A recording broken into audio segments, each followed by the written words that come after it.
नमस्कार दोस्तों, इस वीडियो में हम जानेंगे हॉरिफिक मेडिकल एक्सपेरिमेंट्स यानी दुनिया के 6 सबसे भयावह मेडिकल एक्सपेरिमेंट जिन्हें सुनकर रूह कांप जाती है। बस आप हमारे साथ वीडियो में अंत तक बने रहिएगा दोस्तों, और चैनल को सब्सक्राइब करके बेल आइकन दबा दीजिएगा क्योंकि ये बिल्कुल फ्री है और इससे हमें बहुत मदद मिलती है। दुनिया में कई ऐसे मेडिकल एक्सपेरिमेंट्स हुए हैं जो बेहद भयावह हैं और इंसानियत को तार तार करने वाले थे। कुछ वैज्ञानिकों के पागलपन का नतीजा थे तो कुछ तानाशाहों और शासकों के दिमाग की खुराफात। विज्ञान ज्यादातर समय लोगों के जीवन की रक्षा करता है, उसे बेहतर बनाता है, लेकिन कभी कभी उसके कुछ प्रयोग इतने खतरनाक हो जाते हैं कि वो अपराध की श्रेणी में आ जाते हैं। आज जानते हैं दुनिया के 6 सबसे खतरनाक मेडिकल एक्सपेरिमेंट्स के बारे में। एक्सपेरिमेंट नंबर 6, एक साथ हुए 3 बच्चों को अलग करना। ये बात है 1960 और 70 के दशक की, जब पीटर न्यूबॉयर और बर्नार्ड ने कई क्लिनिकल साइकोलॉजिस्ट के साथ मिलकर जुड़वा और तिड़वा बच्चों को अलग करके सिंगल आइडेंटिटी के रूप में देखते थे। कहा जाता है कि इस एक्सपेरिमेंट को आंशिक रूप से national institute of mental health ने फंडिंग की थी। इस छिपे हुए एक्सपेरिमेंट के बारे में तब पता चला जब ट्रिपलेट्स 1980 में अचानक कहीं मिल गए। उन्हें कोई आइडिया नहीं था कि वो तीनों भाई बहन हैं। इनमें से एक भाई डेविड कैलमैन ने कहा कि हमें प्रयोग के नाम पर धोखा दिया गया, नहीं तो 20 साल पहले से हम एक साथ होते। डेविड के भाई एडवर्ड गैलैंड ने 1995 में खुदकुशी कर ली।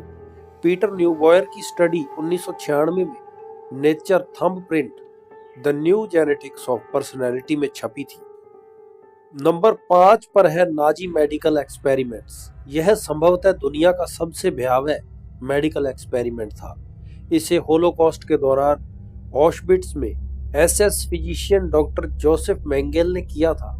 वह ट्रेन से कैंप में आने वाले जुड़वा और अन्य बच्चों पर एक्सपेरिमेंट कर रहा था। वह ये देखना चाहता था कि आर्य कैसे अन्य नस्लों में से बेहतर है। इस प्रक्रिया में कई लोग मारे गए। यूएस होलोकॉस्ट मेमोरियल म्यूजियम के मुताबिक डॉक्टर मेंगेल मरने वाले कई मरीजों की आंखें निकालकर जमा करता था।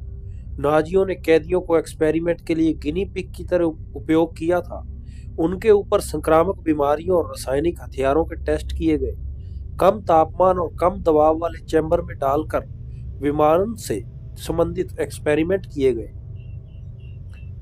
एक एक्सपेरिमेंट में तो एक महिला के वक्षस्थलों को तारों से बांध दिया गया था ताकि डॉक्टर मेंगेल यह देख सके कि उसका बच्चा कितनी देर भूखा रह सकता है।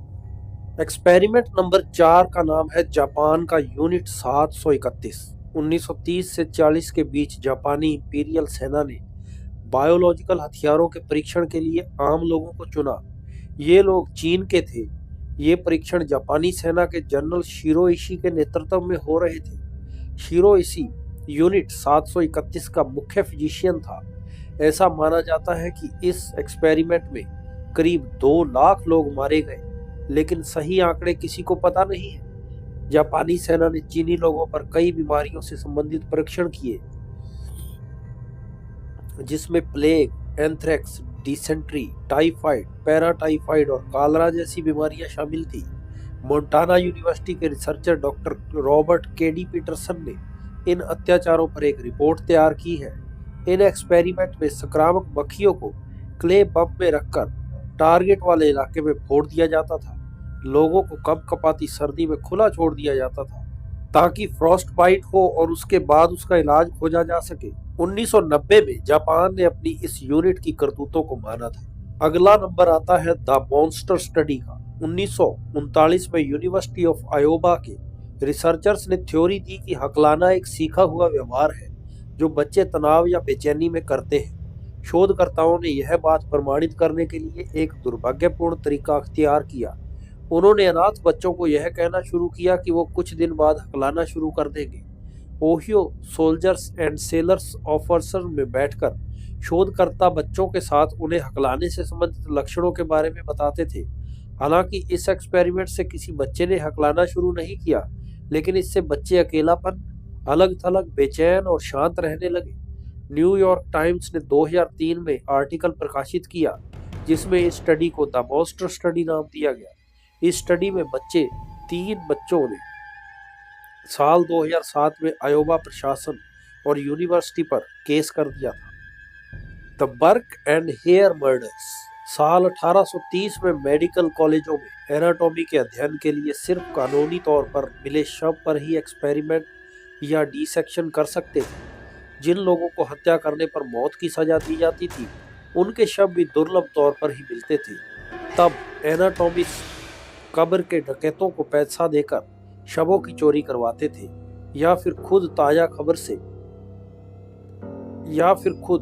कब्र से शव चुराते थे।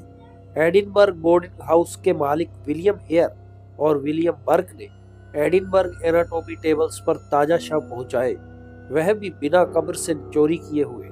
1827 से 1828 तक दोनों ने 1 दर्जन से ज्यादा शवों को एनाटॉमिस्ट रॉबर्ट नॉक्स के पास पहुंचाया। असल में यह शव उनके होते थे जो उनके बोर्डिंग हाउस में रहने आते थे। नॉक्स ने कभी इन शवों पर ध्यान नहीं दिया या फिर देना नहीं चाहा।